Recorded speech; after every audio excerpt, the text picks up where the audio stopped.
Hello. Hi, good afternoon, everyone.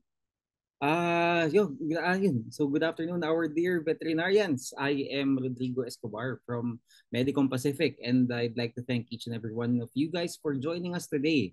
So it's really nice and always exciting to gather like-minded individuals who share a passion for innovation and care in the field of animal farming. No?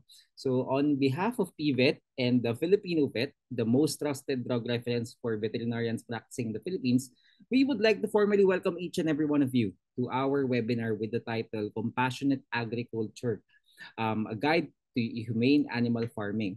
So mag-share lang ako ng screen so we can all be guided on our topic po for today. No? So, teka lang. Allow me to share my screen. Hold on.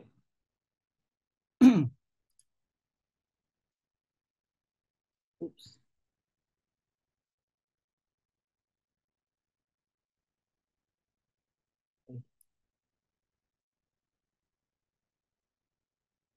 Ay, ayan. So, hindi po nakikita ang aking screen. What? Hold on. Sorry. Ayan. Ayan, so ayan, now we can see our screen. So this is our webinar for tonight, and our title is Compassionate Agriculture, a guide to humane animal farming. So this is a very important, now as you may have seen in the invites, this is a very crucial webinar in your practice, especially in the livestock scene. No? So especially in the livestock scene. So napaka-timely din at the same time ng ating webinar, and not just timely, it's also essential. So humane practices in animal farming not only improve the lives of the animals we care for, but also pave the way for more sustainable and ethical agriculture, something that benefits our farmers, consumers, and the environment. So at the end of this day, we hope that you could learn a lot about the importance of compassion in agriculture. So your presence here is a testament to your commitment to advancing humane practice. And let's not forget that you will be also earning 1.5 CPD points. So this means this webinar is duly recognized by the Philippine Regulatory Commission.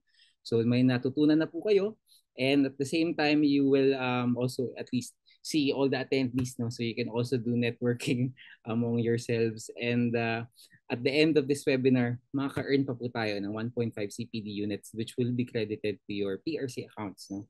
So so very exciting. Marami tayong matututunan. So this will be a very much a learning filled evening. So we hope that you could finish until the end kasi nasa dulo rin po yung exam, which is also a requirement ng PRC.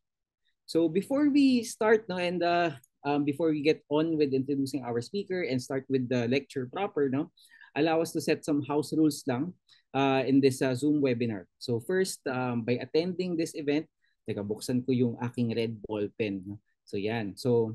So by being present here, you agree to the data privacy terms and conditions of Medicom Pacific, the company behind PVET and the FilipinoVet.com.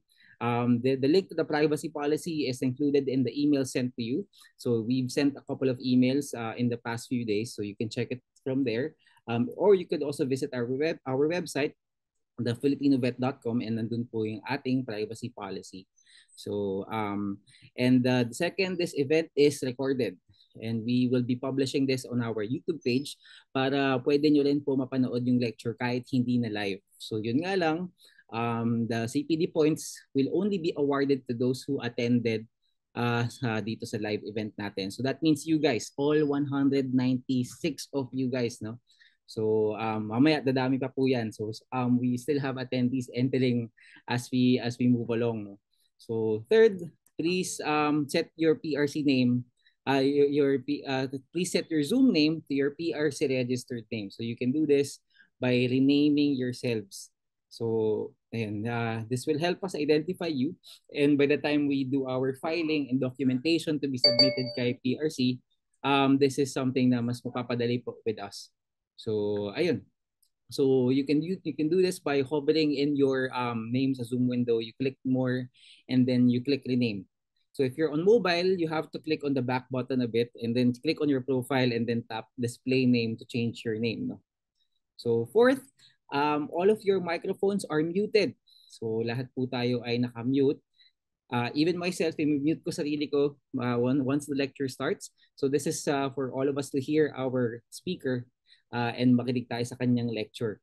So this is also to avoid any static feedback that may result from numerous microphones being turned on.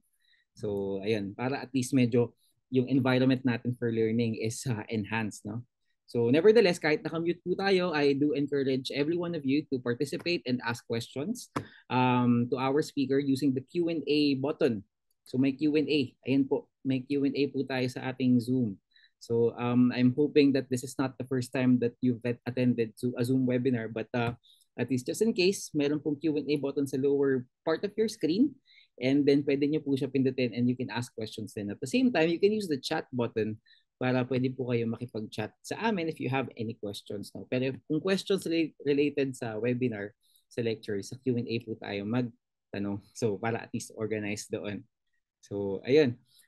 Sixth, as mandated by the Philippine Regulatory Commission, all of you are required to answer a quiz after our Q&A. So this quiz is a requirement, and you will also need to finish this with the feedback form. So yung quiz natin, may mga quiz na related sa lecture, and then in the same file, kailangan po natin magbigay ng evaluation para po sa amin as the organizer and dun sa speaker po natin. So this is a requirement by the PRC, and I do encourage you to listen attentively because all of the answers dun sa quiz will be related to the topic that we will be discussing, or rather that will be discussed by our speaker. So you have to complete the quiz immediately after the lecture and you'll be given 30 minutes to answer them from the time we end. So mamaya isisend namin yung quiz na link, no? And then from there, doon nyo po siya sasagutan.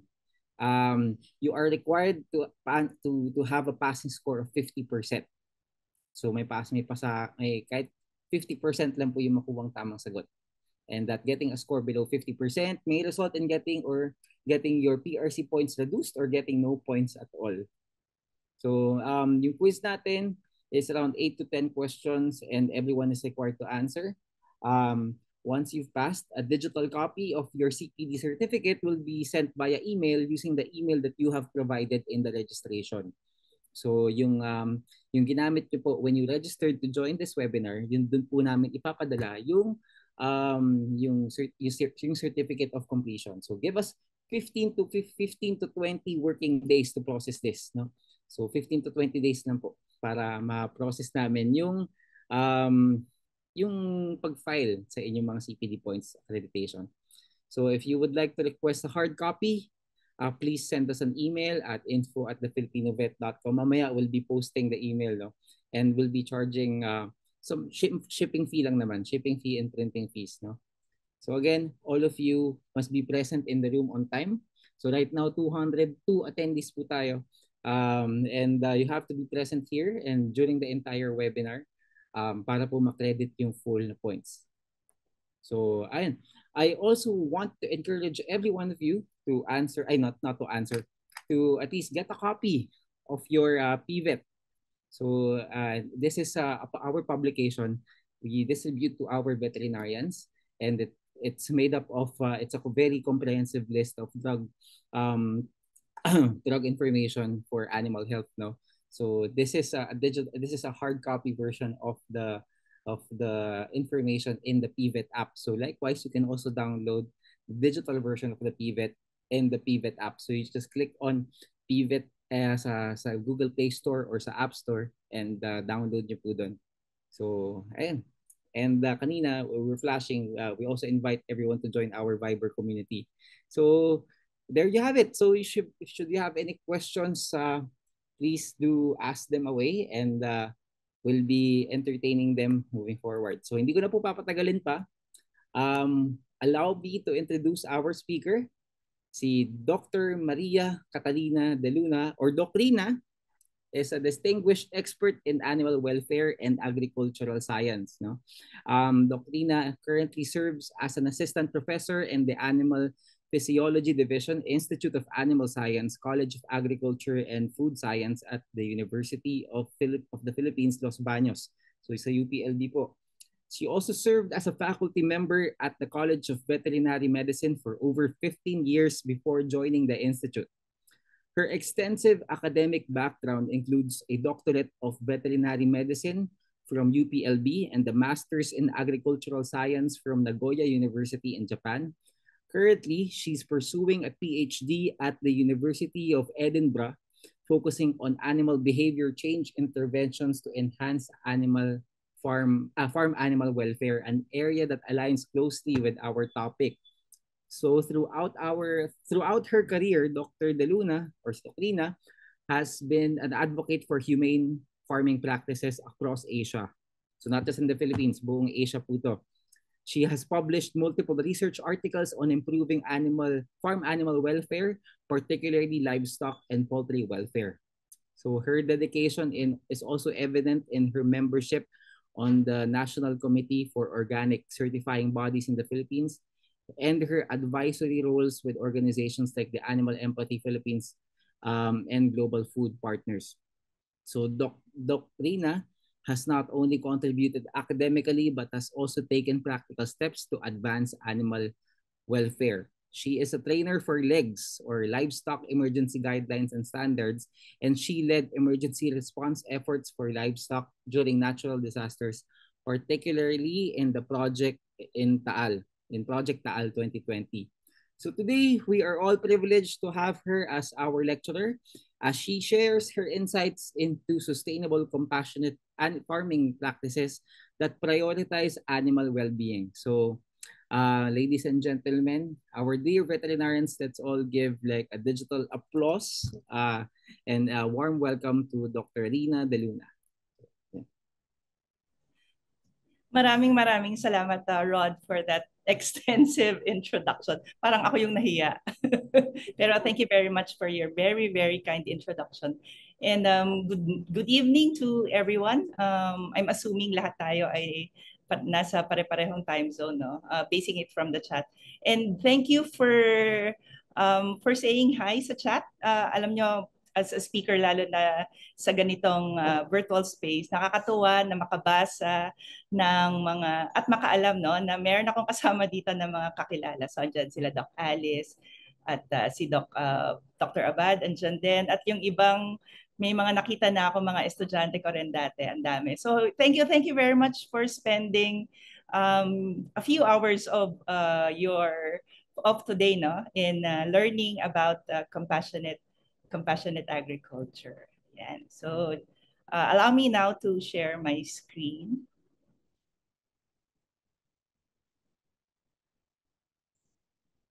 Okay. Okay, nag-advance.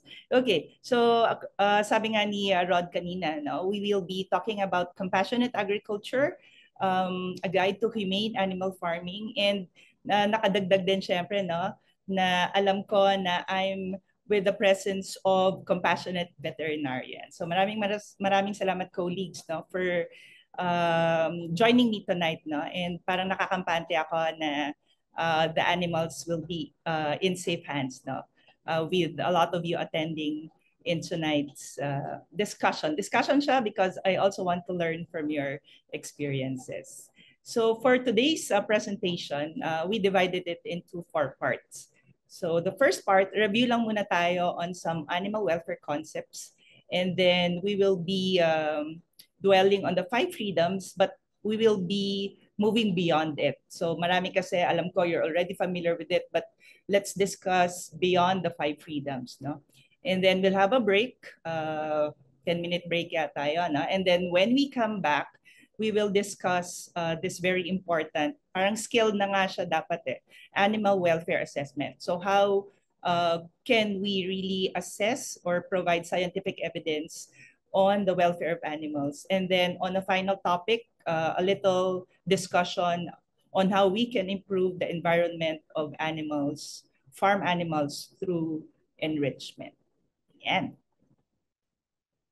So, ano pala, no? If ever there will be disruptions or hindi nyo ako madinig or basta nagkakaroon ng problem sa audio or presentation, please feel free to alert me. Kasi sa ngayon, while I'm sharing my screen, hindi ko masyado nang nakikita yung interaction. But please, inform me if, for example, I need to make my voice louder or talk slower, sabihan niyo lang ako. Ayan, ang dami ko nakikitang mga dati kong estudyante. Hello sa inyong lahat at maraming salamat. Ayan si Doc Eric. Hi Doc, Eric Browner. Ay, ang dami, nakakatuwa. Ayan, sige. At dahil dyan, simulan na natin ang ating kwentuhan. No?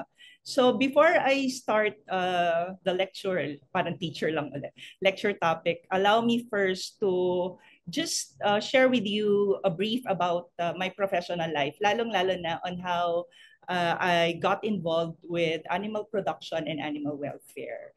So after I finished my,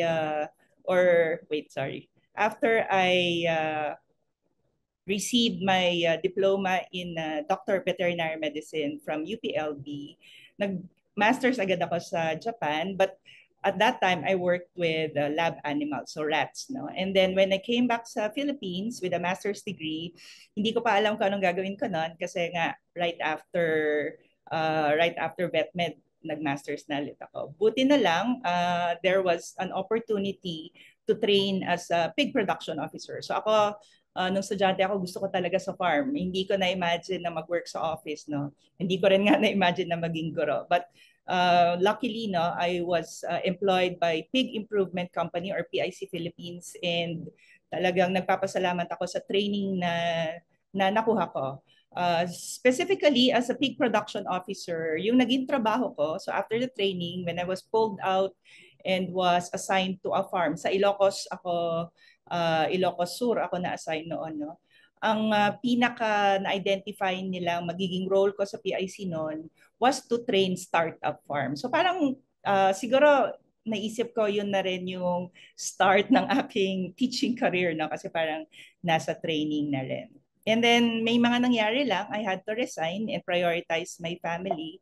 And after that, nakakuha naman ako ng item, no, sa University of the Philippines, Los Baños, sa College of Veterinary Medicine. And at that time, UPLB was selected to be one of the model vet schools in animal welfare sa Southeast Asia. And I was identified to be the key driver. And isa sa mga perks noon ay syempre free training kasi para ma-lead ko yung team, no, sa yung UPLB to that goal of being the model vet school, I first have to learn about animal welfare. And this was one of the opportunities, no, that was given to me. In 2014, I was part of the first batch of the postgraduate course in advanced animal welfare. So kasama ko yan sila. Maraming Filipinos dyan yan. Sila Doc Joy, andyan kasama ko. No? And noong 2015 and 2017, I was invited by the group. Sabi nila, can you serve as one of the instructors? And at that time, nilinya na nila ako sa farm animal. Yan. Ipi-preempt ko ba? Well, may balak uli, no, to offer this course. Natigil lang siya dahil yun, nagkaroon na rin ng pandemic. But I was able to talk to the organizers and they are planning to offer this course again. So ito maganda talaga. If you will have the opportunity to take this course, mostly online, but there is a practical training. So far sa Bangkok, but there was a plan before to parang iba-ibang institutions yung mag-house, like Hong Kong, yan, iba-iba. No? So yan, abangan na lang natin.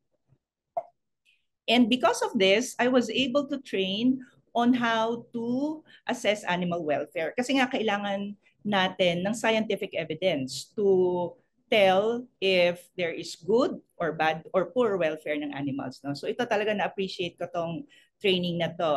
We were trained to do animal welfare assessment at the farm and group level. Kasi alam naman natin we're talking about a herd, yung mga herd or flock pag farm animals. No?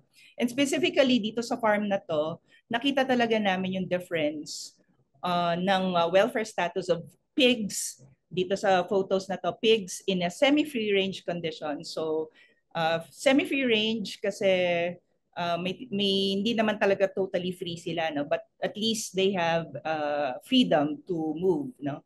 And freedom to make choices. May portion sa farm na yan, pigs naman that are in pens, so confined. So talaga nakita namin yung difference. But aside from this, we also had trainings in small animals. No? But for today, we'll just focus on farm animals. Ayan.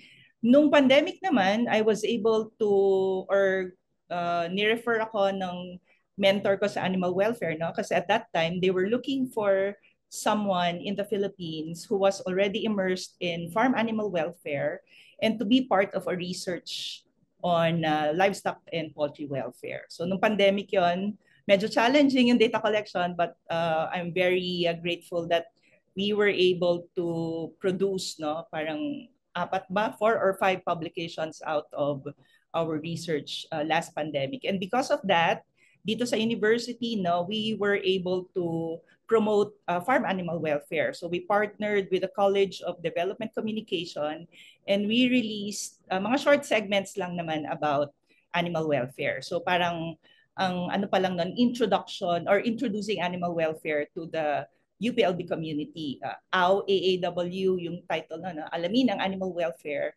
And pwede nyo hanapin sa YouTube, nandun yung short segment. So there are 2 segments on farm animal welfare, one on happy hens, and then meron din on happy pigs.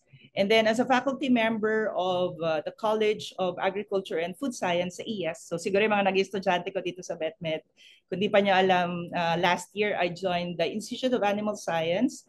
Same pa rin, Animal Physiology Division. Pero na dito ko talaga nakita, no, na siguro kaya din ako dinala dito sa Institute of Science.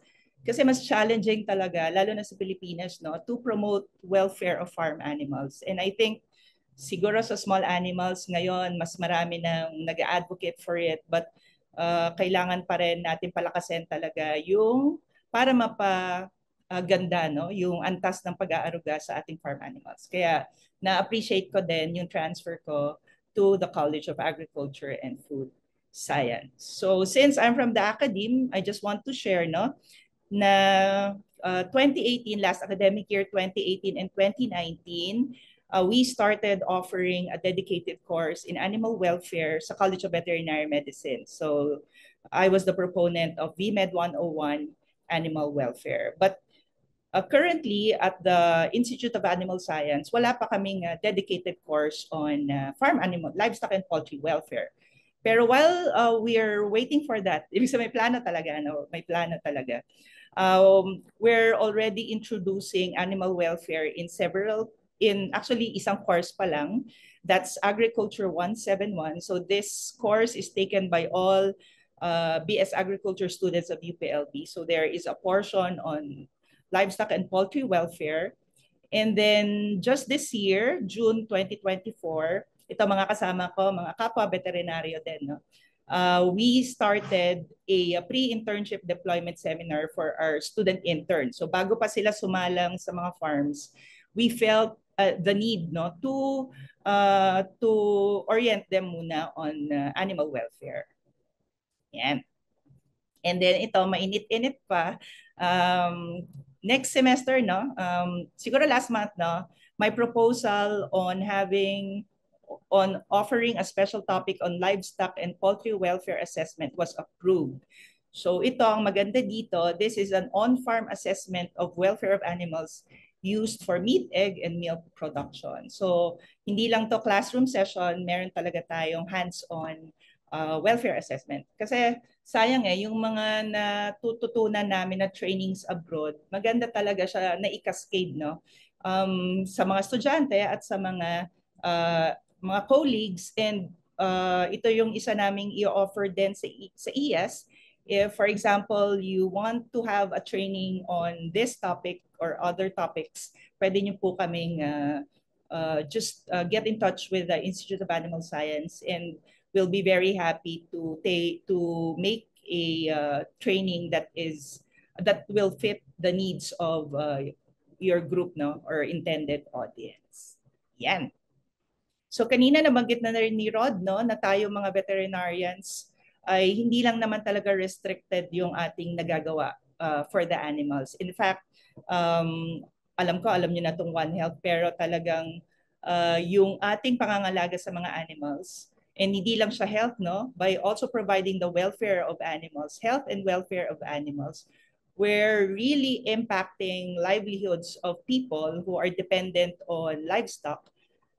Syempre, we provide income to them. And then very important, lalo na tayo ay nasa agrikultura, we provide food for our people, and then we also protect the environment. Kaya our efforts to safeguard the health and welfare of animals is really sustainable in a way that it affects not only animal health and welfare, but human health and environmental health as well. And dahil marami pa rin naman talaga sa mundo, no, ang nakadepende talaga sa livestock production. Hindi natin ito basta matatanggal. No? So like I said earlier, a lot are dependent on livestock as a source of livelihood. And we should help them, no? We should help them in also parang paano ba? Not only producing food pero also to provide income for their families.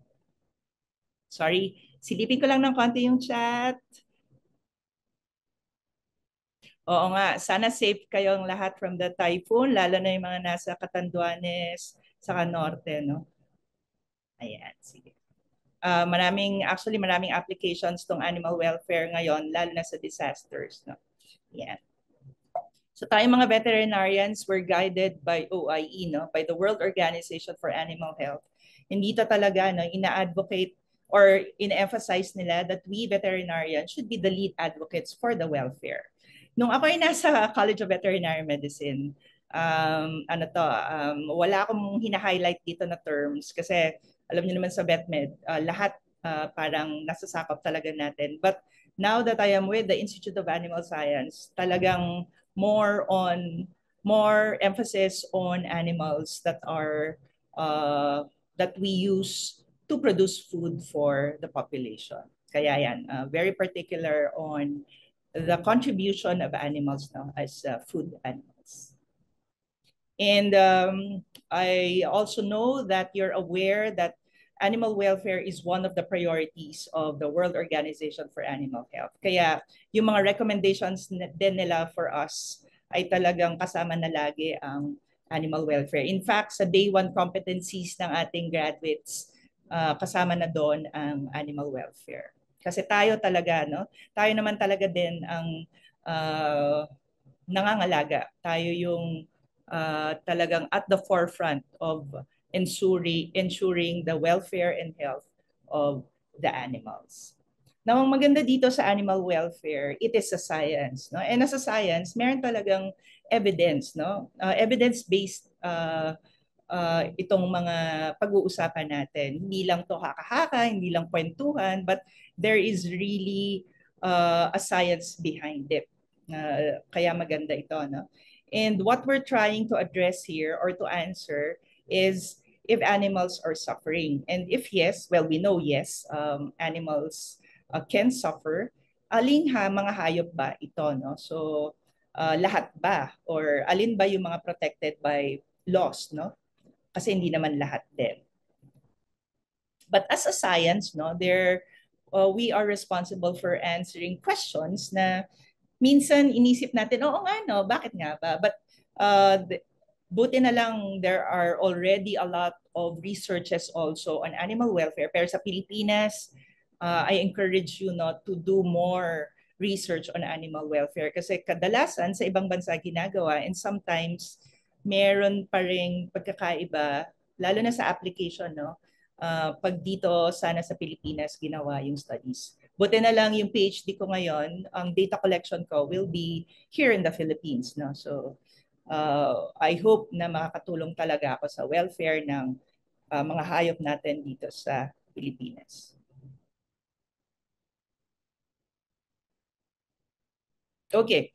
So isa sa mga usual na matatanong kahit sa mga classes ko for example, if they see photos of animals, yung nasa conventional farming, nasa cages, no, versus yung mga nasa for example cage-free systems, no.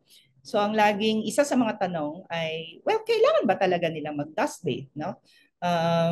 Hindi ba pwedeng naka-confine lang sila sa cages? So when we answer such questions, we have to base it on scientific evidence. Same with pigs. Ang madalas na ma-encounter na questions ay bakit madalas nating makita in intensive farming systems yung tail biting. Yan, tail biting. No? Pero doon naman sa iba, like for example, smallhold farms or backyard farms, ay hindi naman ito ganoon ka-evident.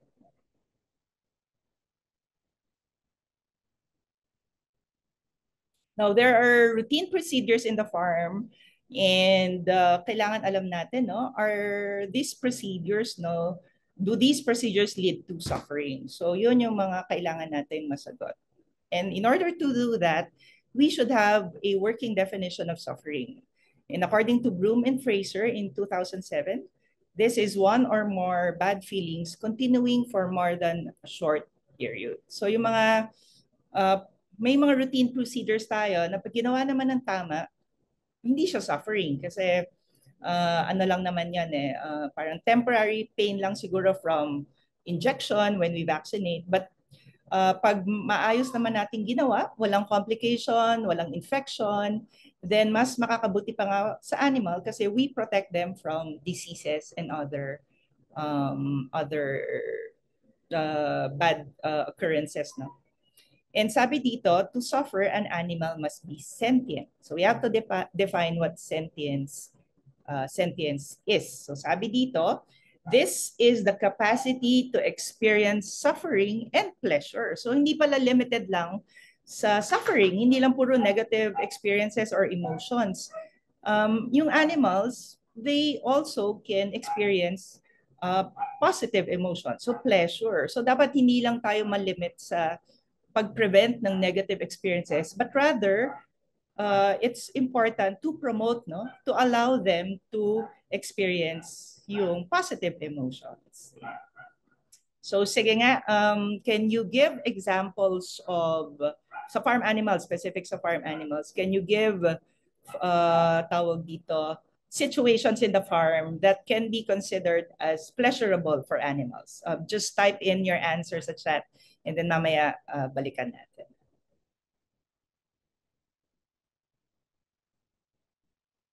Okay. So sabi natin kanina, anong animals ba? No? So nasagot na natin, yes, animals are suffering, but which animals? So according to science, no, sentient animals are probably all vertebrates, and meron na rin evidence that some invertebrates are actually sentient. So may squid, octopus, some crustaceans. And recently sa Asian Farm Animal Welfare Conference that I attended, meron na ring shrimp welfare, meron na ring fish welfare.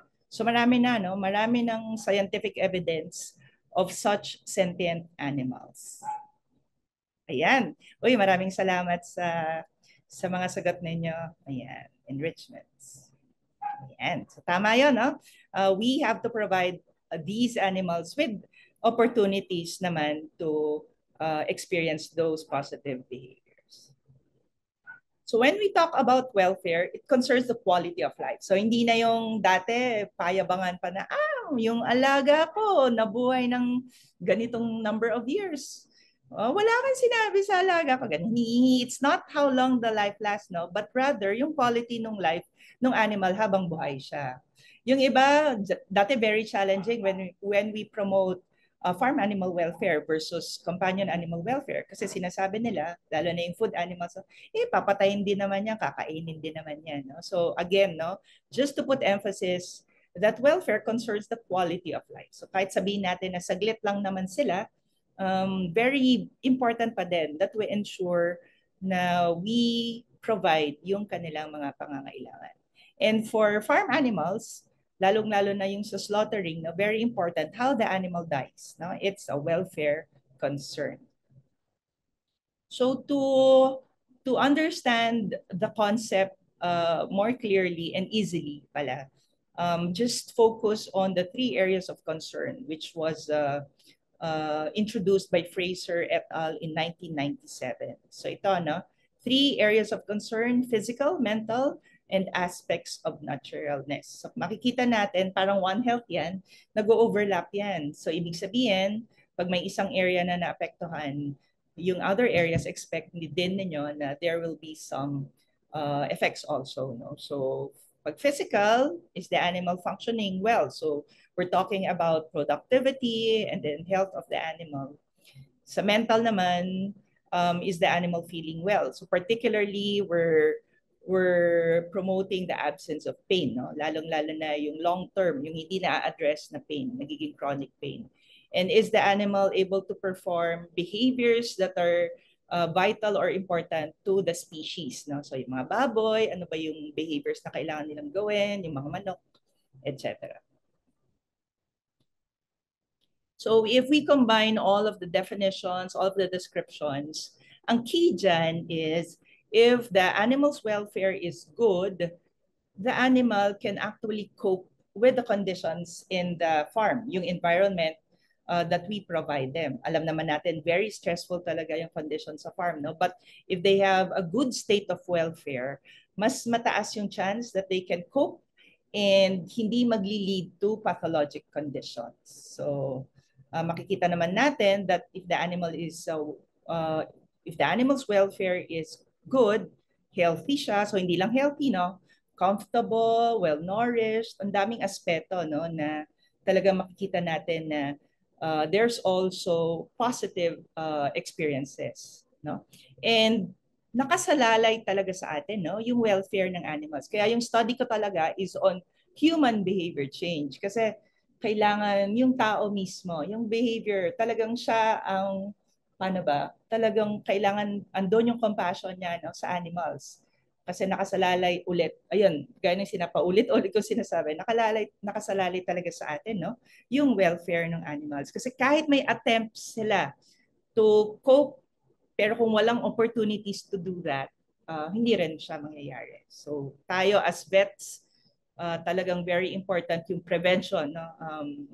Nakikita ko na ngayon, na-appreciate ko na ngayon na ang magaling na veterinarian ay naiiwasan na magkasakit ang animal. Dati kasi nung panahon ko, ang tagal na nun, kaya ako naging vet kasi para pagalingin ang mga hayop na may sakit. Pero ngayon nakikita ko na mas magaling kung ma-prevent nga natin, no, na magkaroon ng sakit ang mga animals. And the key is to have a good farm biosecurity. So isa ba rin yon sa mga trainings na gusto namin i-promote, no, biosecurity. And then management, humane handling, and then of course, humane slaughter.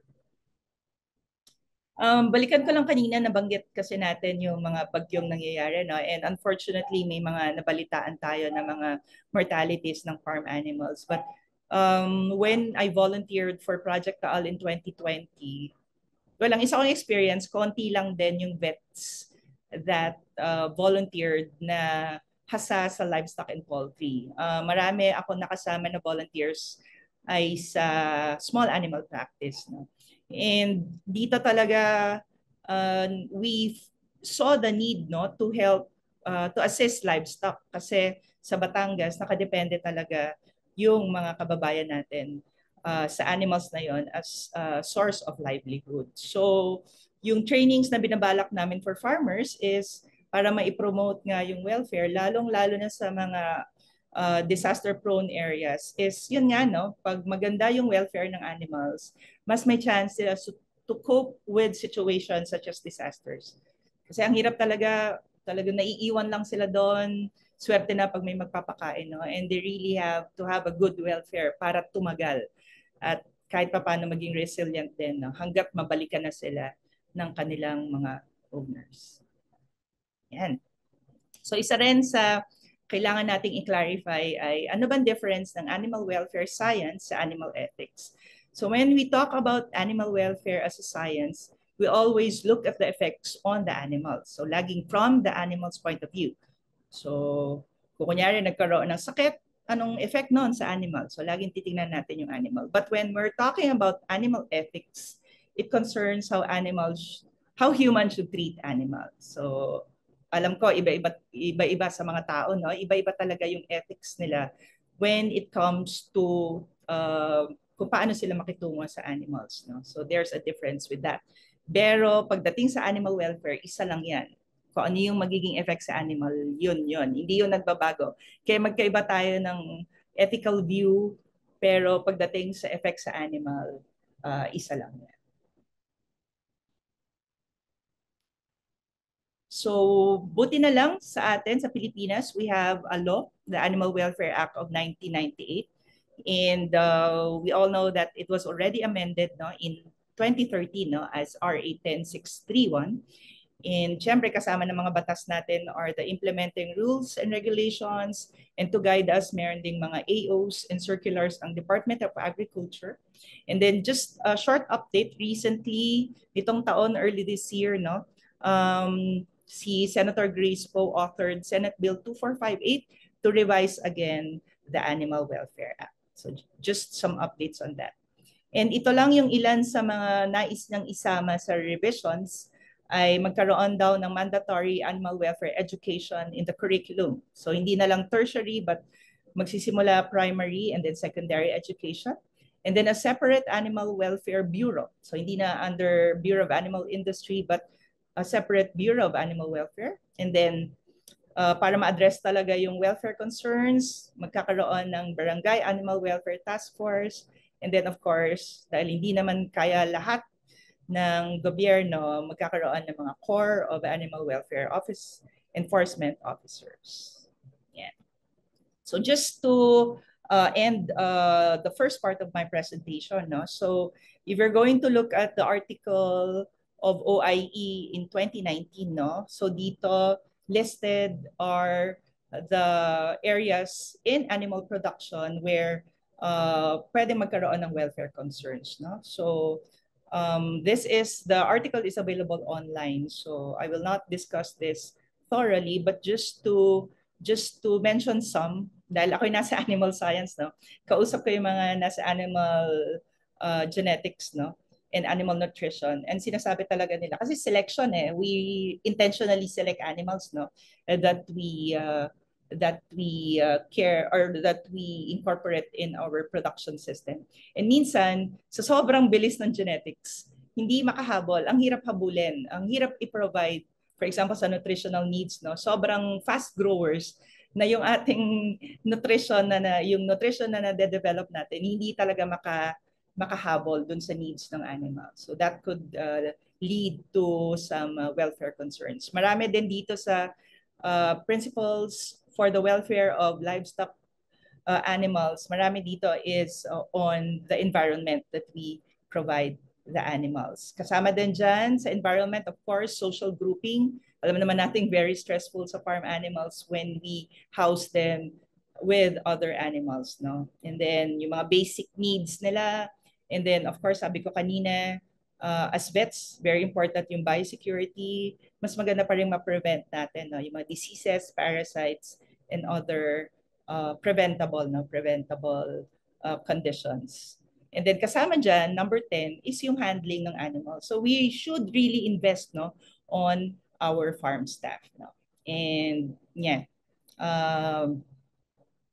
kailangan talaga ma-train, hindi lang yung nag-handle ng animals, but of course the owners as well, para maintindihan din nila.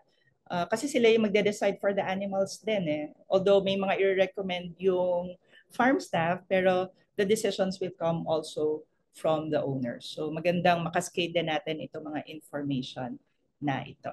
Okay, so that's the first part of my lecture. Okay, overtime na ba? But we will now cover, no?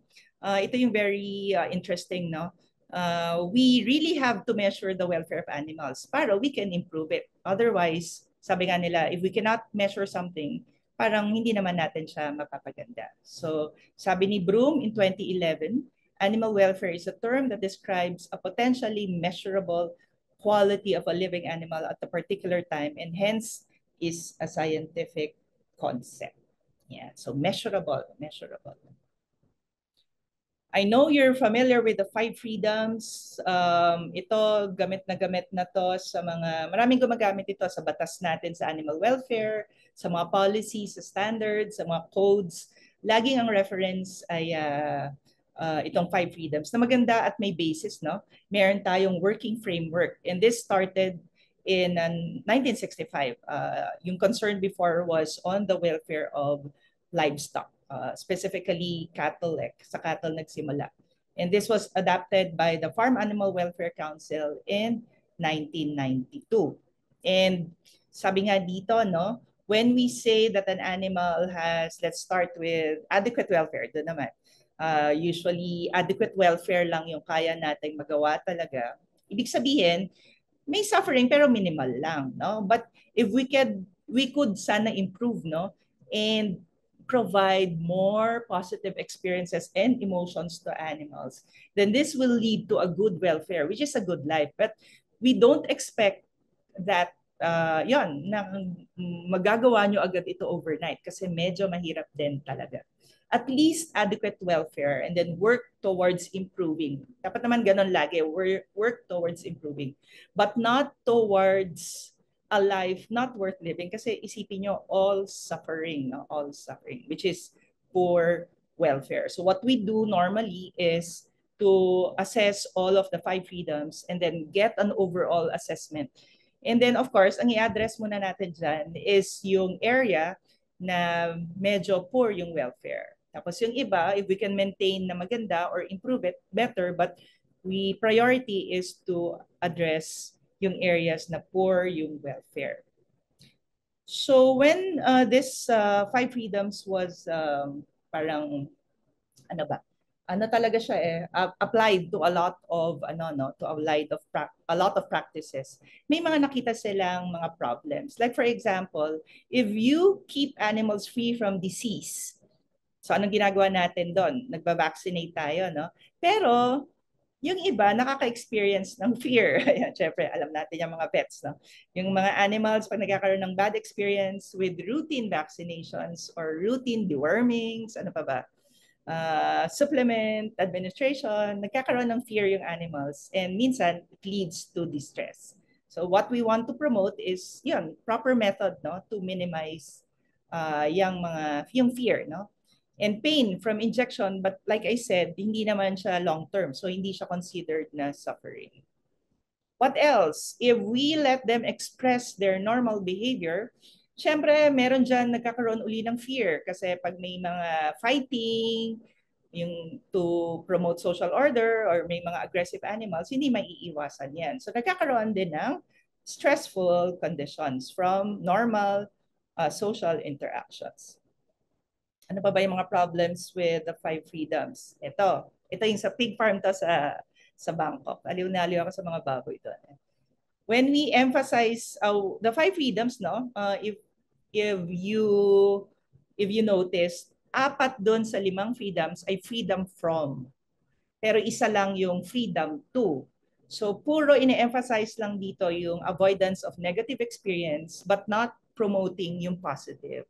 So yun din yung isang comment dun sa 5 freedoms. No? Kaya si David Melior, naglabas siya ng bagong framework, no? But still based on the 5 freedoms, but this time it's upgrading the 5 freedoms into what they call 5 provisions and animal welfare aims. Kasi pag sinabi mong freedom, parang ang hirap, paano nga ba natin maibibigay yung freedom na to sa animal? Parang hindi siya doable talaga. Kasi anong gagawin namin? Freedom. Baka magkakaiba tayo ng interpretation when we talk about freedom. So dito sa 5 welfare provisions, sinasabi na sa atin kung paano natin ma-achieve yung freedom per freedom. So for example, yung first freedom from thirst, hunger, and malnutrition, kailangan pala we provide ready access to fresh water. So fresh water, and yung tamang nutrition. So hindi lang basta may laman yung tiyan, but yung nutrition na angkop doon sa animal, no? And then tingin pa tayo ng isa, freedom from fear and distress. So paano ba natin to ma-achieve? We have to provide or ensure conditions and treatment which will avoid mental suffering. So laging may emphasis doon sa also inclusion of the mental area, no? Hindi lang physical, no? Hindi lang sa behavior, but there is also that mental aspect when it comes to welfare. I gave the permission to the organizers to provide a copy of the presentation if you want, no? But all of these materials, yung mga references are also available online. Open access din naman itong mga ito, no? So you can also get a copy of these publications online. And then after the provisions, naglabas din sila ng tinatawag na animal welfare aims. So ang aim nito, parang sige, alam natin na when we do something, the animal will be free from that. Pero we extend it pa to ano ba yung talagang positive effect on the animal. So for example, balik tayo sa first part, if we provide good nutrition, ay yun, parang babalik tayo natin. No? We will minimize thirst and hunger and enable eating to be a pleasurable experience. So there is already a mention.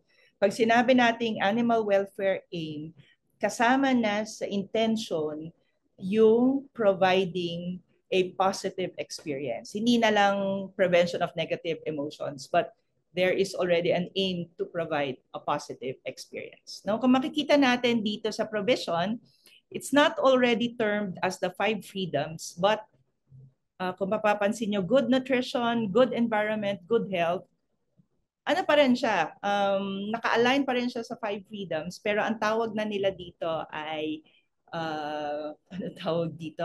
5 welfare domains na mamaya i-present ko. Na. So 5 welfare domains na siya. Ito na pala. So yung 4 welfare domains, yung nutrition, yung environment, health, and behavior, ang sinasabi nila dito, no? So yung physical and functional domains, yung 4 na yon, all have an effect on the 5th domain, which is the mental domain. So yung pinakita nating welfare aims kanina, it highlighted, no? Ano yung magiging effect doon sa provisions natin sa animal. Ano yung magiging effect? Kasama na doon yung mental domain. So sabi nga natin, example, making the experience pleasurable for the animal. So they found it na mas workable itong 5 welfare domain than the 5 freedoms. No? 5 freedoms. And itong tinatawag na 5 domains model, ang dami ng revisions niyan, but the most recent is the 2020 revision. No? And specifically, well, ang maganda dito sa article na to, I suggest you get a hold of this article kasi dito talaga makikita nyo na specifically ano yung positive, negative and positive effects on the animals when we fail to give a certain need or when we naman provide a certain need of the animal. So, yan, nakikita na natin. So, mga examples, for example, sa nutrition, the first domain, makikita natin pag nagkaroon ng nutritional imbalance as well as opportunities naman to have proper nutrition. So again, these are available in the article, but if you're going to request for the presentation, andito din naman. Yeah. So nilagay ko lang, but yan, ano naman, we don't need to discuss everything in detail. Okay. As I mentioned a while ago, no, doon sa domain ng behavior, talagang emphasis on the inclusion of the human-animal interaction in farm animal production because they found out na may impact pala yung HAI sa productivity and welfare of farm animals. Kaya I mentioned a while ago that we must invest on the training of our farm staff, no? Lalong-lalo na sa welfare. So in an article, no, they showed that in farm animals, meron palang dalawang most common and potentially frightening events, no, in the farm. So ito daw usually yung nagkakos ng fear sa animals. One is, paulit-ulit natin sinasabi talaga kanina, environment, which includes the social and the physical aspects. No? So social sa grouping, for example, lalo na sa weaning sa baboy, napaka-stressful. And then the physical environment, no? That we provide. And then sa new environments, alam natin yan, very stressful sa animal. And then the second component that is really fear, that causes fear for animals is exposure to people. Kaya fear, no, would really lead to negative emotions. And with the proper training, pwede natin mabawasan yung fear sa animals, which would improve the productivity of animals. In a specific study, pinakita dito, no, ni Gonyo et al. In 1986, na after a negative interaction, yung baboy, medyo natagalan bago siya nag-interact with farm staff. Pero tingnan nyo, after a positive interaction, mas mabilis siya to interact with animals. So may effect talaga, no, yung human-animal interaction. Yan. So pag may talagang may mga negative experiences, makikita natin sa productivity ng animal, ito specifically sa growth rate, may effect. So after negative interaction, pinapalo, bumababa yung growth rate versus kung positive yung interaction. So yan, there is already, because it's a science, there is evidence. No? And sabi ko nga, no, emphasis on behavior. Kaya yung study ko is really directed on human behavior change interventions because we know that this has an effect on the welfare and productivity of animals. Ayan! Rod, sorry. Stop share muna ako. Ayan, hello. Hi, Doc. Sorry, stop share lang ako. Nasaan ako? Ayan. All right. Ayan. So that's it, buddy. I think at this point, no, para lang may break po kayo, Doc, let's have a quick 10-minute break for you.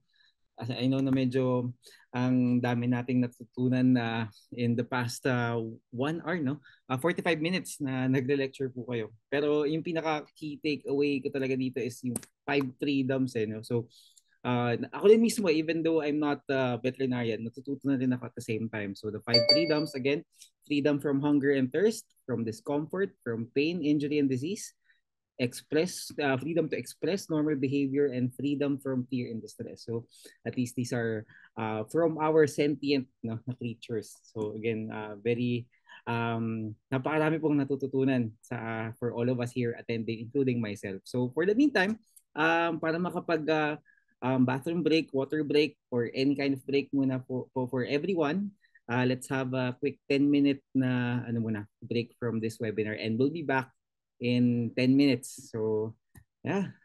So and habang yung mga hindi magbe-break, let's have a quick makinig muna tayo in this short video that we prepared from the organization that made this possible. So yeah, I'll see you guys in it's 7:00 p.m. Exacto, we'll be back at 7:10. So wala po munang aalis, and we'll be back.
Hello.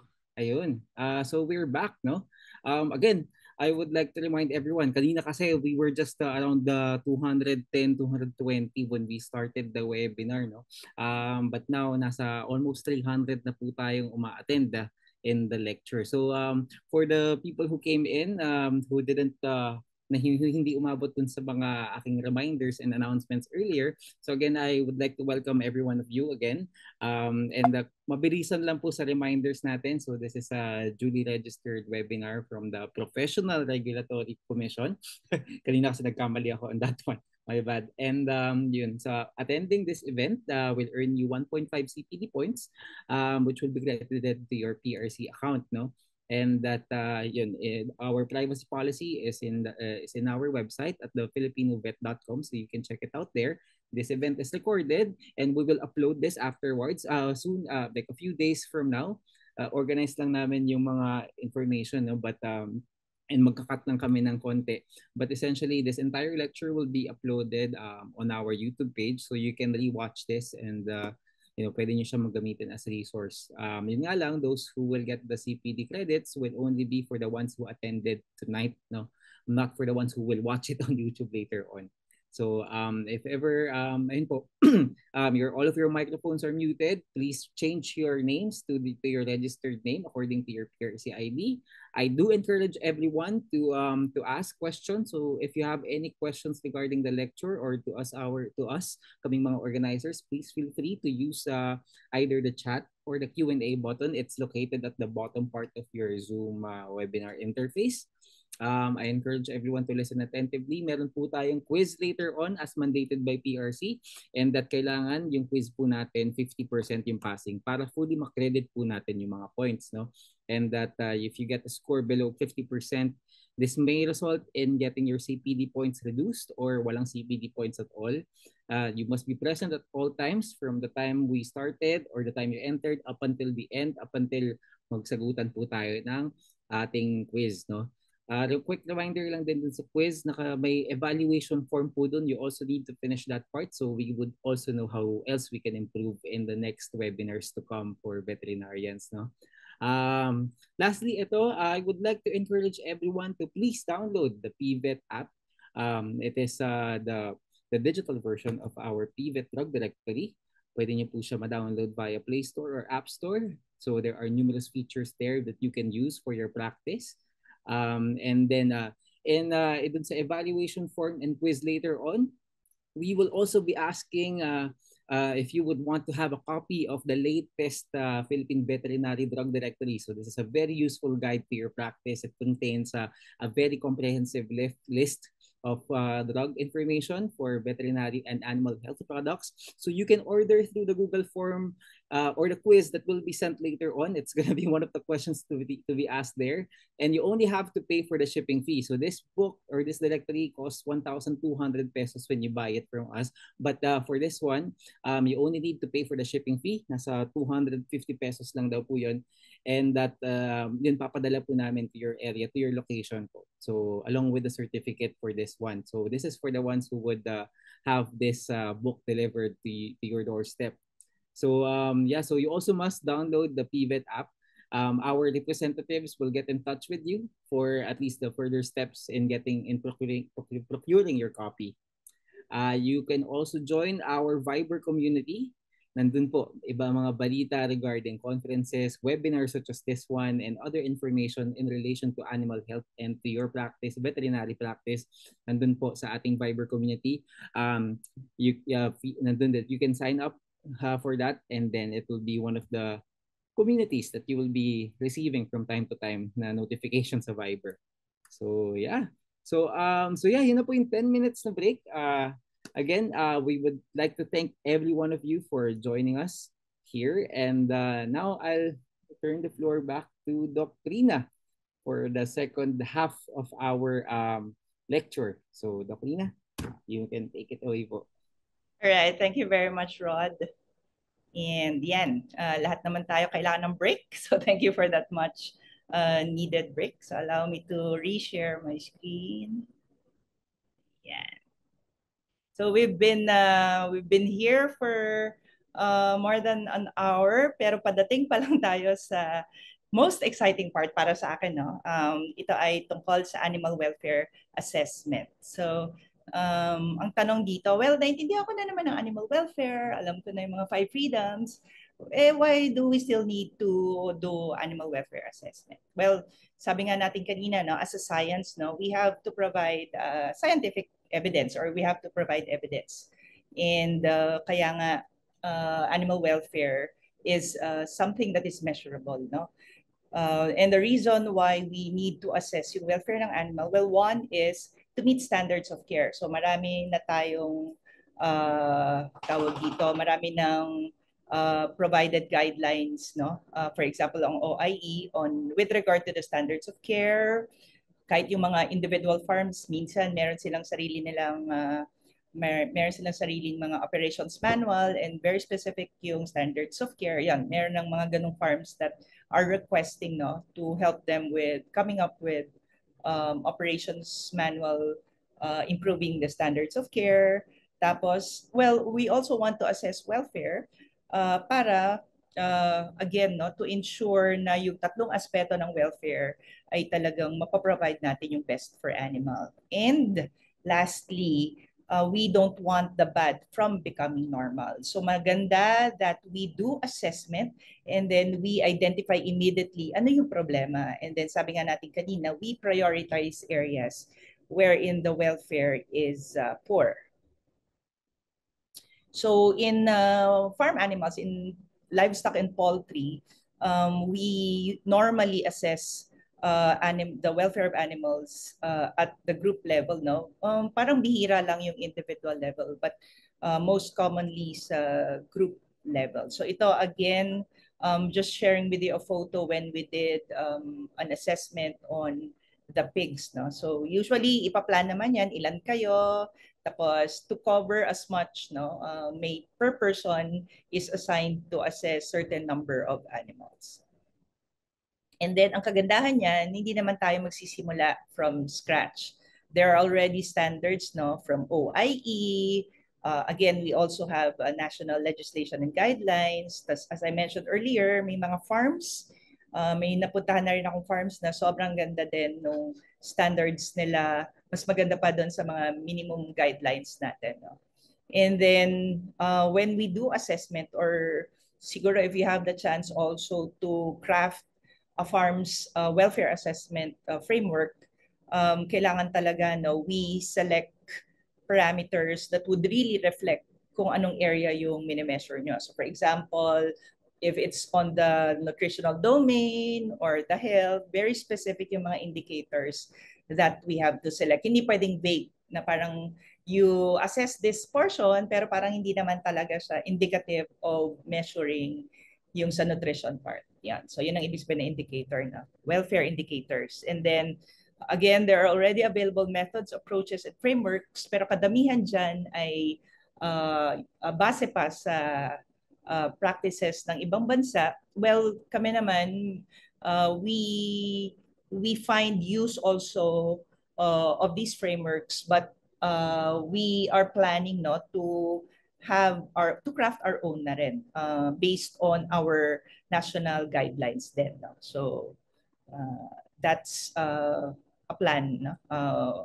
A plan that we are targeting. Yan. So yung sa Pilipinas, meron tayong mga tinatawag na Philippine National Standards. So if you're familiar with the good animal husbandry practices, no, meron siya. Pero ito ay more on food safety. But there is also a portion on animal welfare. And then there are specifics per type of animals. For example, this is a code of practice for cage-free egg production. Meron din on broiler, on layer production, iba-iba na. So marami naman available na ng mga Philippine national standards, and these are minimum standards, no. Pwede pa rin kayo to craft. For example, you have a farm or you're a consultant of a farm, you can create a better welfare than this minimum standards, no. And then, ano ba yung basis, no, for assessing welfare? Now, in 2011, Butterworth et al. No, introduced the welfare outputs and welfare inputs as a framework for assessing welfare. So, pag sinabi nating outputs, ito yung mga animal-based measures. So, yung nakikita natin mismo or na may measure natin sa animal. So, yung physiology nila, behavior nila, no, including yung production and health kasama dyan, no? And when we talk about inputs naman, these are parang ano yung mga binibigay natin sa animal. Kasama dyan ang management, environment, and then the resources, no? So those are the welfare outputs and welfare inputs. And whatever results we get from the assessment that we do, of course, we have to communicate it to the farmer and owner. Kasi ang intention talaga din naman natin is to better the lives of animals. So talagang hindi pwedeng hindi natin i-communicate sa kanila. And we have to support the farmer. Tutulungan natin sila kasi hindi naman, reality, hindi ito madaling gawin. Pero para din naman hindi masayang yung sinimulan natin na pag-assess at pag-identify ng problems, we have to help also the farmer on how to provide better welfare. I know ang mga tao naman, meron tayong innate na compassion but sometimes kailangan lang talaga din natin silang tulungan. And that's where we come in, no? Tayong mga nasa field where we know what's best for animals and we can guide naman the farmers on how they could improve the welfare of their animals. Yan. So sabi nga natin kanina, no? Welfare inputs, so yung management, environment, and then animal, for example, anong breed yung animal na gagamitin natin, anong type. So those are animal factors. And lahat yan will have an impact on the animal. So yun ang tinatawag na output. So clinical health, production, behavior, and physiology. So yung welfare outputs or animal-based measures, those are measures of animal responses. So paano ba sila naaapektuhan nung mga inputs na binibigay natin sa kanila? Inputs kung saan natin sila inilalagay. So in a journal in 2012, no, so they just showed the association between animal-based or yung mga output, welfare output, with and the resource-based criteria or the welfare input. So makikita naman natin dito, no? Itong mga input natin, kasama yung animal, resources, environment, management, lahat yan may effect sa animal. And kanina pa natin pinag-uusapan that when we talk about welfare, it's enabling the animal to cope with all the inputs that we provide the animal, no? Pero ang downside nun, pag hindi maging maganda yung welfare ng animal, may mga consequence, may mga adverse effect. So yun na yung nakikita natin, na may measure natin na mga drops in production parameters, mga nakikita natin clinical signs, changes in behavior, and if we have the chance to collect samples, nagkakaroon din tayo ng measures using physiologic parameters. Yeah. So yung sa input, sabi natin management, no, kasama dyan yung ilang ba ang nilalagay nating tao para mag-alaga ng ating mga animals. So that's the ratio of the caretakers to the animals. But aside from that, ano ba yung level of training ng mga farm staff natin, no? And how much time is spent to care for the animals? Baka nandun sila sa farm pero mas marami silang ginagawang bagay na hindi naman talaga regarding the care for animals. So lahat yan would fall under management. At ang dami pa, no? Ang dami pa nating management decisions that would really impact the animals, no? Environment, examples, type of housing, quality and quantity of feeds. So kasama dito yung feeds kasi sa environment kasama yung resource that we provide, no? And then yung if we use preventives like vaccines, dewormers, anthelmintics, so kasama lahat yan sa environment. So ito yung picture uli ng farm sa Thailand. Ang kokot ng mga baboy.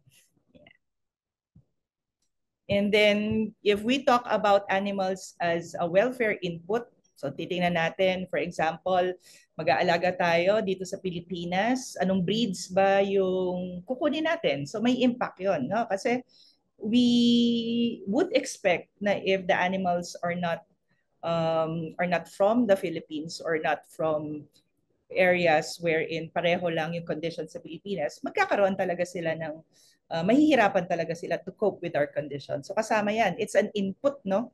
Yung genetic makeup ng animal. Again, selection, it's intentional. So tayo, no? We are the ones who are deciding kung ano yung animals ang nasa farm. And we really have to provide kung ano yung needs nila based on, for example, their genetic makeup. Lalo na, for example, sobrang fast grower pero tipid naman sa mga nutrition na nasa pinapakain natin. So, hindi siya magandang match. No? And then, of course, yung age, the weight, vaccination history, all about the animals considered as an input. So, nagsisimula pa lang sa hayop. Sa kanila pala nagsisimula. No? Parang isasalang natin sila sa condition sa farm. Now, kanina, I've been emphasizing that the conditions in the farm are really stressful, no? And then yung experience ng animal, so syempre nagkakaroon siya ng mga input, and then the brain would evaluate those inputs, which the animal would manifest in different ways, no? Domestic animals naman, mas nakikitaan natin ang behaviors, no? Compared sa wild animals, no? Pero may iba na hindi pa rin talaga nagpapakita, hindi pa rin nila minamanifest kung may masama nang nangyayari sa kanila. Kaya minsan, mas reliable if we take samples and look at physiological parameters. And then, like I mentioned, syempre, initially, the body would try to adapt to maintain homeostasis. So, yan. Of course, for survival. No? So, lahat naman yan ay may feedback ulit. Kumusta na? Pag kulang pa, sige pa. The body will try to exhaust everything, no, para lang ma-maintain yung homeostasis and allostasis. Pero again, pag hindi na kaya, pag hindi maganda yung welfare, syempre, you would expect adverse effects on the animal. So just to emphasize again, no, that the welfare of the animal is its state as regards to its attempts to cope with the environment. So para mabigyan natin sila ng mas malaking chance to cope with the environment, we have to provide for its health and welfare. Well, welfare kasi yung welfare encompassing naman, kasama na ang health. And sabi dito, if hindi na kaya ng physiological systems to cope, then there will be an impairment and maapektuhan na yung productivity ng animal. Okay, so let's now go to welfare output. So ito yung mga animal-based measures, no? Well, physiology, kung kaya natin, no? Sa farm animals, meron din naman tayong ginagawang mga sampling, no? Well, ang very basic, syempre, yung mga vital signs. Tapos, if we can take blood samples, pwede nating ma-measure itong mga ibang levels na to, parameters na to, no? But usually sa farm, hindi naman talaga din ganon kadalas natin siya ginagawa. But it can be used as a measure, no? As a measure of welfare. Usually sa mga researches, kasama yan, mga physiological parameters. Now, aside from physiology, importante yung behavior. Minsan, dahil may mga restrictions din na hindi tayo pwede rin lagi mag-collect ng samples, we can rely on behavior. So, kadalasan sa experience ko, mahirap mag-assess ng isang animal kung hindi ka familiar doon sa animal. we tried that.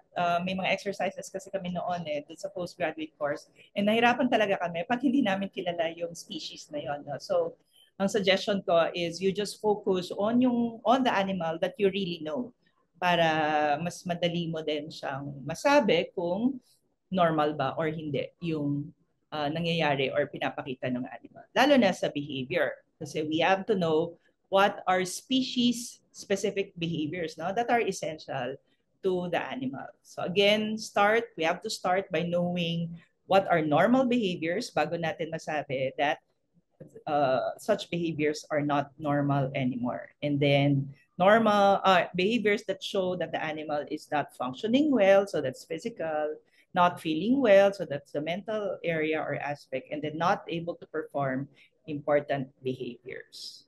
So andun ulit tayo sa 3 areas of concern. So ano ba yung usual na behaviors that we can use as indicators of welfare? So we mentioned already the term indicator, no? So sabi natin, or kadalasan as vets, pag sinabing, Doc, paano ba namin malalaman kung normal yung animal? So usually, we use these parameters, no? Alert, syempre, alam niya yung nangyayari, nagre-react siya. Curious. So talagang hindi naman, talaga nagre-react sila, no? Lalo na sa mga novel items, novel incidents, yan. Nagre-react talaga sila. Meron silang range of activities. No? So, syempre, pag naka-confine, limited lang. But if we provide opportunities like additional space, mas malaki yung range of activities. Very curious yung mga animals talaga. And then they will interact with members of the herd or the flock. Kaya minsan, sabi natin kaninang downside of providing the freedom is pwede mag-result to fighting, no, aggression, no. But then there are more important social behaviors na kailangan din naman nila. And minsan yung fighting may necessary, may reason din, no, why they do that. And then interaction with humans, well, normally dapat sana maganda yung naging na-establish na interaction with humans. Otherwise, mapapansin natin na yung flight distance medyo malayo kasi takot yung animal na lumapit sa farm staff natin. And of course, to promote positive emotions or positive experiences through, for example, play. Lalo na yung mga younger animals, gustong-gusto talaga nilang maglaro. Alert, sabi natin kanina, curious. Yung alertness, very important, lalo na sa mga prey species, no? So for survival, and then curiosity, lalo na new environments, no? Kasama dyan yung social environment nila. And then, sige nga, I'll just play this video and sa chat, pakilagay ninyo ano yung mga activities na nakikita nyo dito sa video na ito.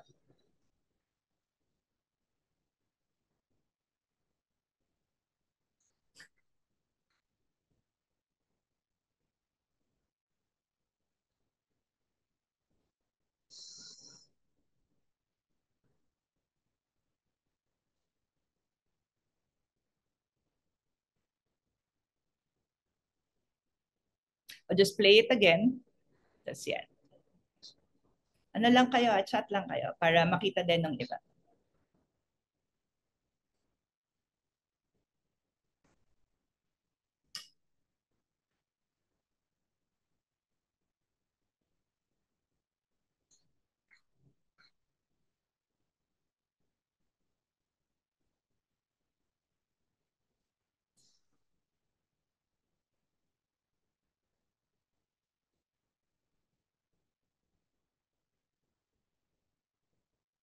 Ang isang nakakatulong talaga when you do assessment is you take videos and photos kasi minsan hindi mo rin naman agad-agad nakikita lahat. But when you review, lalong-lalo na yung mga videos, if you assess, if you use behavior, no, may ganun na based on behavior lang, kailangan niya talaga mag-take ng videos. And minsan may magugulat ka na lang, may mga na mahuhuli kang mga behaviors na, uy, ganun pala, no?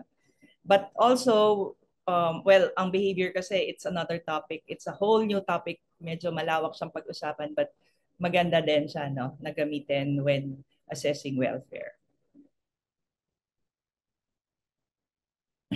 So kanina nabanggit natin yung flight zone. So this was introduced by Grandin in 2009. So it's the animal's personal space regarding proximity to humans. So sabi natin kanina, curious yung mga animals.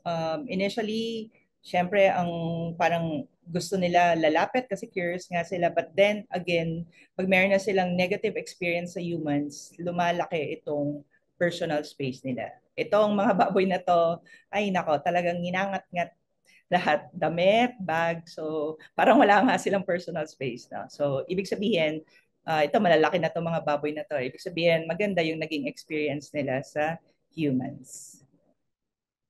So play, sabi natin kanina, if we can provide opportunities for animals to play better, no?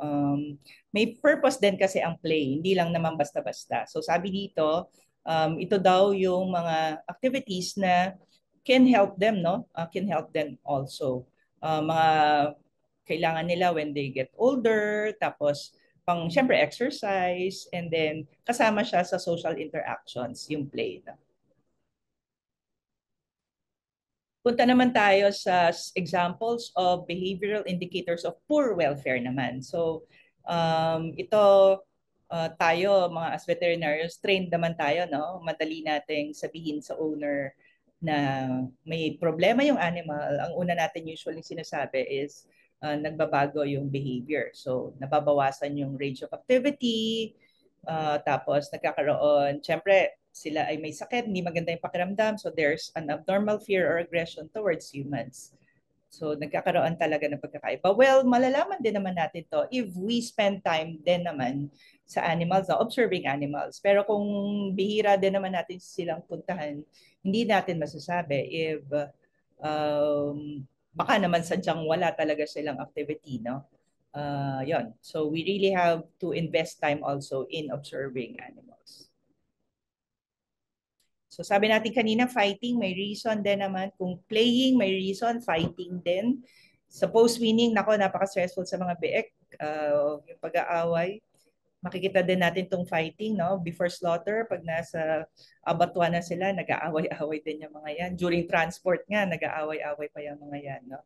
And usually, ito yung mga reasons talaga kung bakit sila nag-aaway. Well, syempre, pagtakot, defense mechanism yan, territorial protection, ito, hierarchy, and then lalong-lalo na pag hindi enough yung feeders, for example, and hindi enough yung food, or hindi maganda yung nutritional quality ng food, yan, they will compete for food. So, may mga other triggers, kung kunyari ay grabe yung stocking density, siksika na talaga, when we mix, no, mix different animals, from different age groups or sizes, or yan. And early weaning, yan. Ang dami din talaga nating parang areas wherein fighting will happen. And we can sana minimize those, no? Kasi alam nating very stressful for the animals. Now, may tinatawag na stereotypic behaviors. So ito yung mga ulit-ulit na ginagawa ng animal. Kasi parang na-frustrate na sila and they just have to do it, no? So, alam nating stereotypic behavior siya kasi repetitive and constant. So, paulit-ulit lang nilang ginagawa. Pero wala naman talagang purpose yung behavior na yon. No? And these are common in restrictive environments or in poor conditions. Meron kaming thesis, estudyante namin sa VetMed dati, sa wildlife naman.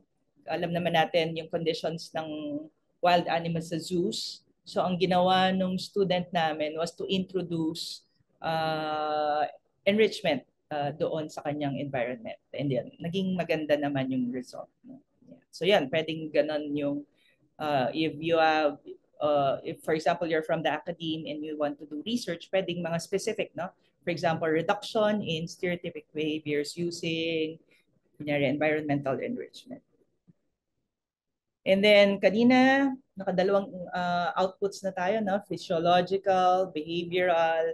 Yung last is referring to clinical health and production na madalas nating ginagamit na parameters sa farm, no? So yung, of course, mortality, morbidity, tapos tinitingnan din natin based on clinical signs, body condition, and then other production parameters. So ito talaga nakita ko lalong-lalo na ngayon sa animal science, no?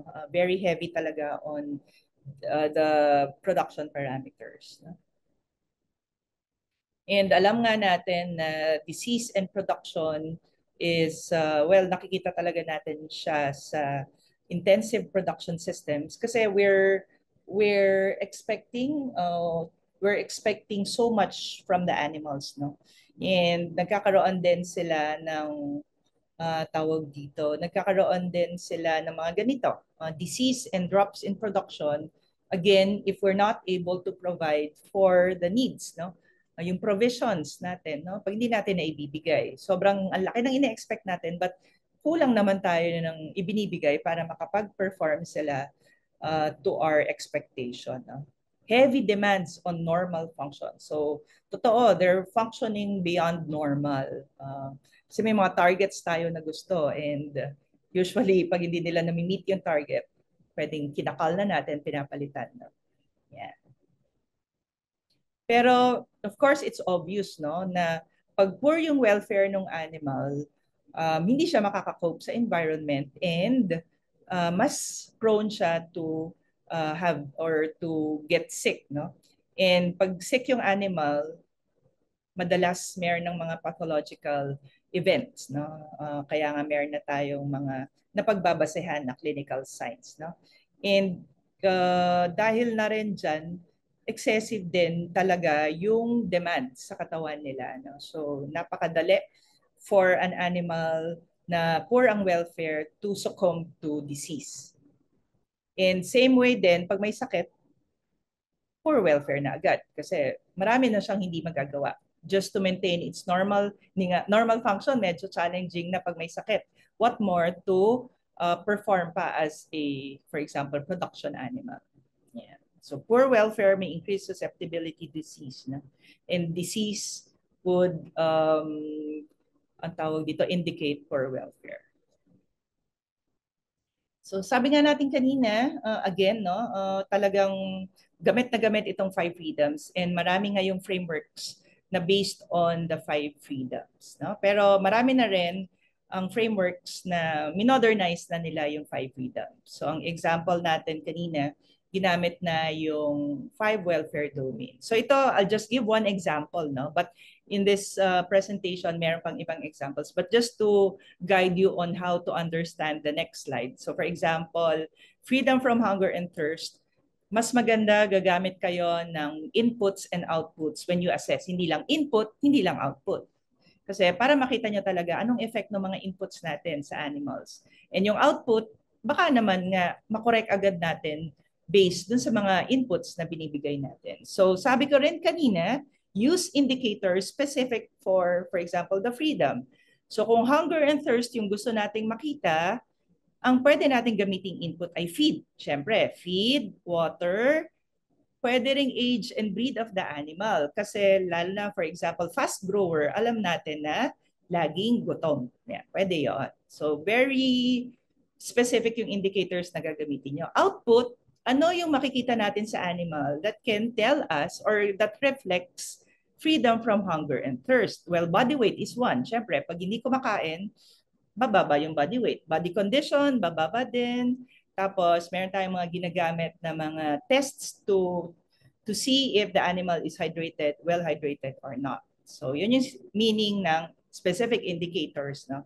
For specific areas na gusto ninyo i-assess. Yeah. So yung iba, it's available naman in this presentation. So yan, ganun lang natin siya gagamitin. No? Identify specific indicators for the input or output that you want to assess. Now, dahil farm setting tayo, no, group level ang ating assessment. So what we want is to get the percentage of animals affected. Hindi tayo titigil na kung may nakita tayong isang animal na sobrang payat, grabe ang welfare, ang pangit. Hindi. We have to get the percentage of animals. Kasi mamaya, baka siya lang naman. No? And then, kung affected man yung animal, we have to tawag dito, really identify how badly they are affected. So yung severity din, no? And then how long the problem has been going on. Yung example, for example, payat yung animal, pero baka nung dinala siya sa farm, payat siya, Tapos kayo nga yung nagpapaganda ng welfare, nagkataon lang na nung nag-assess, natsyempohan na kadadating lang din ng animal sa farm niyo. So yung mga ganong information should also be provided to you by the farm owner. And as I've mentioned, there are already available protocols. Example, yung Welfare Quality Project, ito yung ginamit namin during our training. Ito yung mga areas of concern nila. So good nutrition, housing, health, behavior. So again, modernized version of the 5 freedoms, and per area, very specific yung criteria. So for example, for good nutrition, ang titingnan nila ay prolonged hunger and thirst. Tapos kunyari good health, ang titingnan dito ay injuries, disease, pain caused by procedures. So when you do welfare assessment, you can do a general farm welfare that would look at all the areas, or kunyari, ang concern nyo lang talaga is health, you can start focusing or zeroing in on good health muna. Pwede naman yon, no?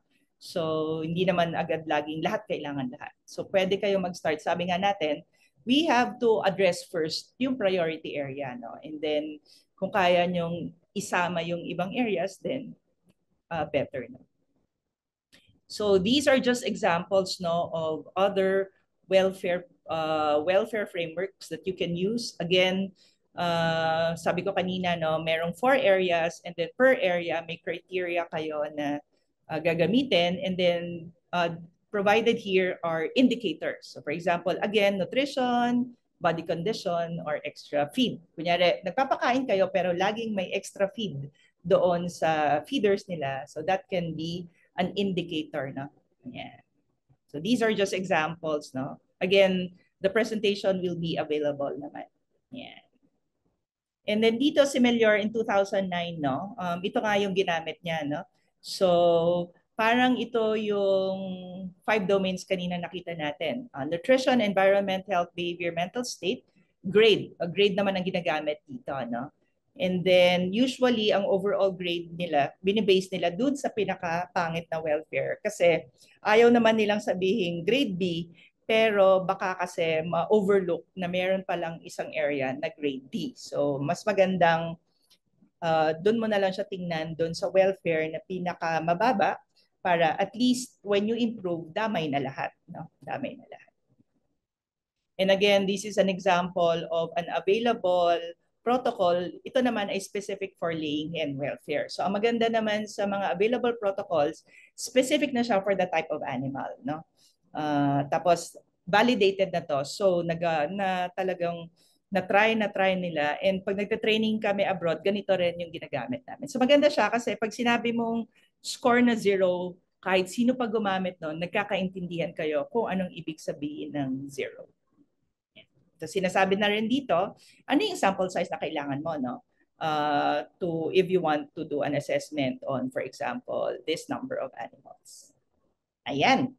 So we're down to our last topic, environmental enrichment. Ito naman sa farm, tingin ko ito yung pinakamadali ninyong pwedeng gawin.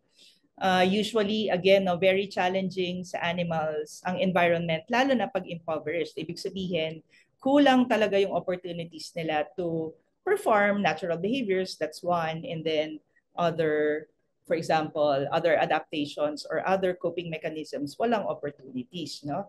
So, minsan, nagkakause siya ng boredom, frustration, which lead to, for example, the stereotypic behaviors that we mentioned. Walang bago, yun lang, nakakulong lang, tapos kulang ng space, no? So, konti lang yung nagagawa nilang behavior. So, aside from stereotypic behaviors, nagkakaroon din ng aggression, and then minsan ayaw na lang nilang gumalaw, no? So, ano ba ang environmental enrichment? So, according to Young, in 2003, these are alterations in the environment of confined animals.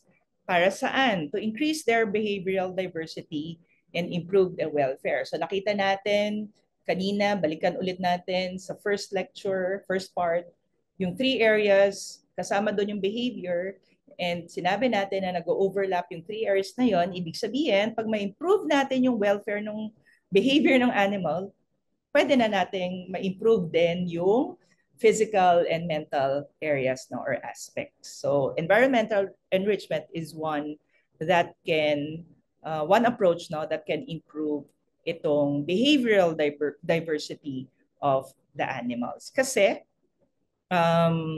aside from performing species-specific behaviors, itong mga baboy, alam nyo naman, mahilig magwalo, no? So kailangan we provide ito, yung mga ganitong opportunities, kaya nilang so may ihi at may tae na yan.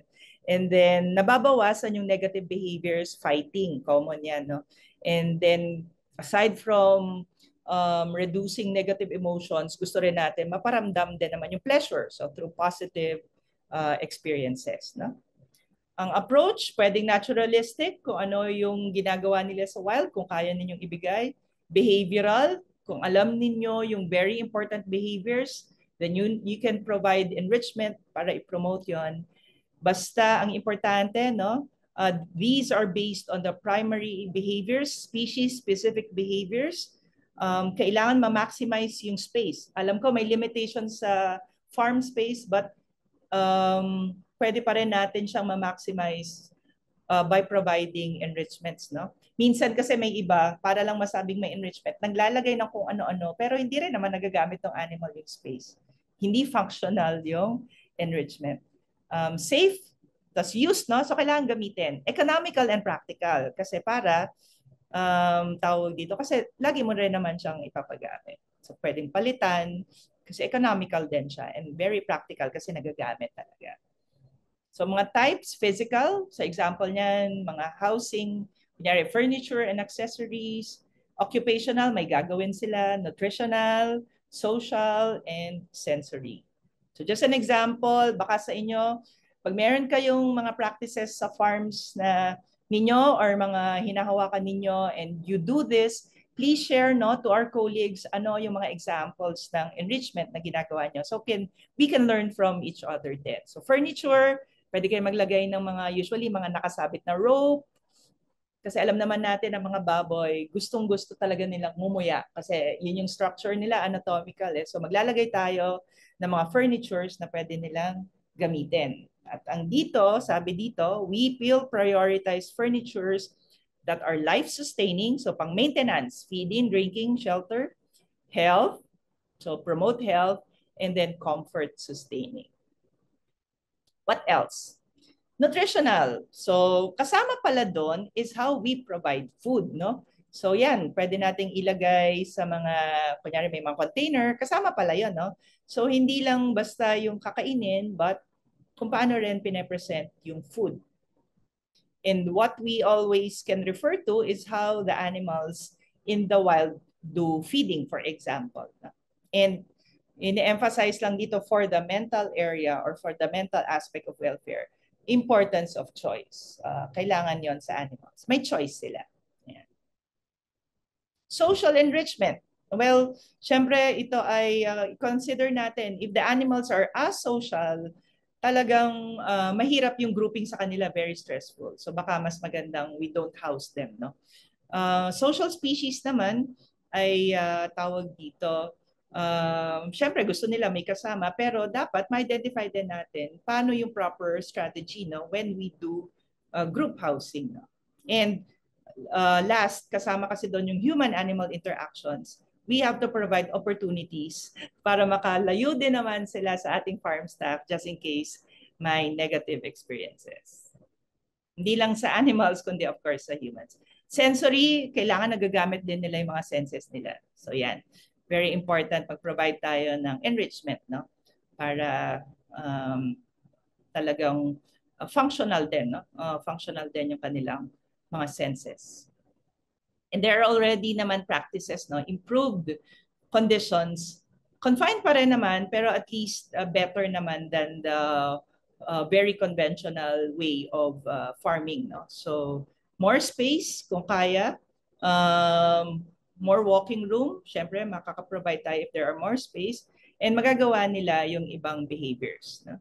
So pwede tayong maglagay ng mga curtains para may privacy. Syempre, yung mga nangingitlog, gusto nila, kung wala kayong ma-provide na nest box, at least provide some means na para ma-promote din yung privacy. At mabawasan din yung sobrang liwanag. So they prefer dark spaces kasi. Also, yan, gustong-gusto nila yung scratch area. So this is very specific na 2 layers, no? So pwede naman tayo maglagay, no, mga tawag na grooved scratch pad. So ito ay enriched cages ang tawag dito. So perching, kung kaya natin maglagay ng perches, maganda, no? Actually for leg support, ay for leg health, ito, no? For safety and comfort din. And of course, sabi nga paulit-ulit, when we improve the welfare, kasama na doon yung health ng animals natin. So yan ang mga benefits, no, ng environmental enrichment. Ito ay nakuna namin when we did the segment on happy hens. Ayan. So improve physical functioning, again, that's one area of welfare that we're looking at, no? Marami dyan, no? Talagang improve physical functioning. And then, of course, mental, positive emotions. Yan. Nagagawa kasi nila yung very important behaviors na kailangan nilang gawin. And patapos na rin yata. And these are just some more examples. Ito ay pecking material. So alam natin then kung kunyari yung baboy may snout, ang birds or ang poultry naman meron silang beak. So bigyan natin sila ng opportunity to perform pecking din naman. So kung anong available lang din, no, sa inyo. Hindi naman tayo kailangan bumili pa ng sa ibang bansa. Yan. So I guess I know this is the last slide, no? And we've been talking about animal welfare, and we saw, no, that by promoting the welfare of animals, no, we could really impact also not only food security but food safety, and this could lead to sustainable agriculture. Ito siguro it's about time na rin talaga, no? Alam ko we're behind, the Philippines is behind when it comes to the welfare of animals. But at least nasimulan na natin, and it's up to us, lalo na veterinarians, no, to really be the lead advocates of the welfare of animals. Kasi as we have seen, no, with One Health, we will not only impact the lives of the animals, but of humans and the environment as well. So with that, thank you very much. No? Thank you very much for spending more than 2 hours of your evening with us. Thank you, Rod. Ayan. So thank you, Doc, no? Thank you, Doc Lina, for a very insightful lecture.